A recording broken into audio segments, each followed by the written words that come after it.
Giovedì mattina nella scorsa settimana abbiamo udito il Codacons di Agrigento che ha evidenziato possibili profili di illegittimità sulla gestione delle risorse del distretto sociosanitario di cui è capofila il Comune di Agrigento. Le risposte del Comune su tali atti illegittimi sono apparse in chiaro contrasto con il regolamento di funzionamento e ci sono sembrate alquanto per così dire particolari.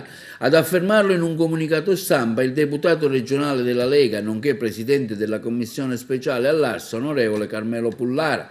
L'onorevole Pullara continua: c'è stata data una risposta che è prassi violare il regolamento e che, essendo tali violazioni non sollevate da nessuno, di fatto sono sanate.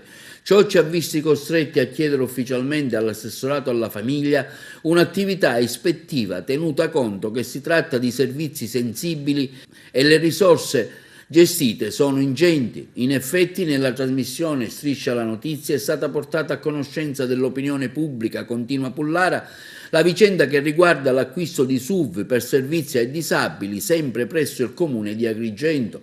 I fondi destinati ai servizi socioeducativi che lo Stato ha stanziato anche per il Comune di Agrigento e già disponibili dalla scorsa estate sono stati spesi per acquistare 4 SUV.